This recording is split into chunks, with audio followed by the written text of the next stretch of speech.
ข้าพเจ้าสิขอห้องเพลงให้ชื่อว่าลาวจงเป็นลาวลาวจงฮักลาวความหมายถึงว่าเราต้องเป็นคนลาวที่ว่าถึงสิเป็นสัญชาติต่างลาวก็ตามเราต้องเป็นลาวอยู่ขอเชิญท่านรับฟังเพลงนี้แต่งตั้งแต่1973แล้วก็ได้มาตัดแต่งแก้ไขใหม่น้อยนึง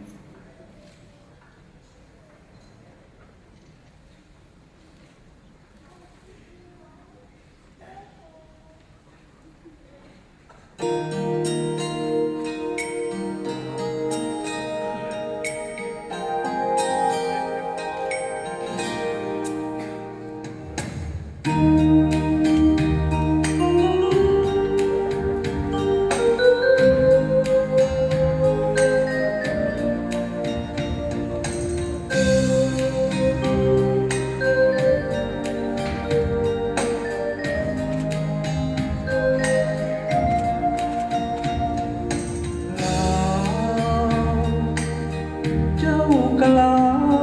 คอยกะลา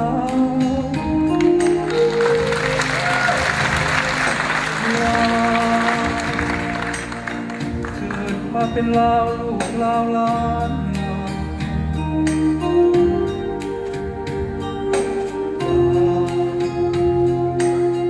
พวกเอาคนลาวเสื้อสายสาดลาวลาวจงรักกันทุกสันสนเอาลาวลุ่มกะลาวสูงเทิงกะลาวลาวภาษาสนลาวเฮามีหลายเผ่า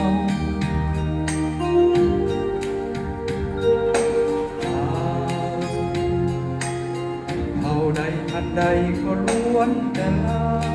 ลาวเอ้ยลาวอย่าแตกลาวแตกแยกจากกันลาวเฮาจงเข้าใจกันเว้ากันให้มันสอดคล้องซอยกันหาทางแก้ไขสิ่งใดที่ยังคาคงอย่าไปเอาเปรียบเอาละให้คิดว่าเฮาสนสารเดียวกัน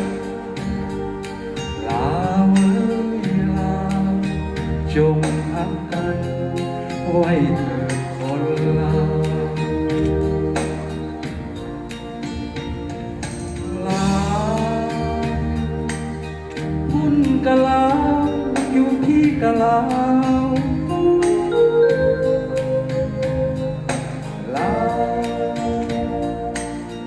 อยู่มุมเมืองใดขอให้เป็นลาวลาวอยู่มุมโลกใดก็อย่าลืมลาวลาวเอ้ยลาวอย่าหลงลืมเข้าเดิมซาเก่า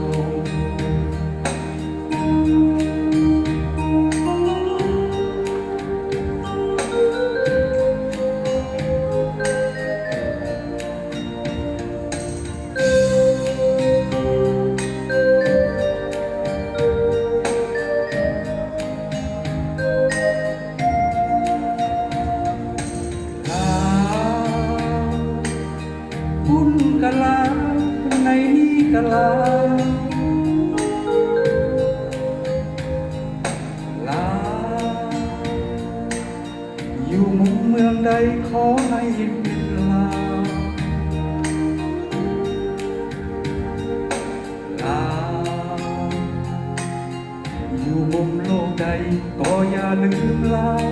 ลาวเอ้ยลาวซากเสือเฮาลาวนั้นอย่าโอ้ลาวเอ้ยลาวฮีดของลาวเอานั้นอย่าลืมโอ้ลาวเอ้ยลาวภาษาลาวเอานั้นอย่าลืมโอ้ลาวเอ้ยลาวอย่าหลงลืม เท่าเดิมซา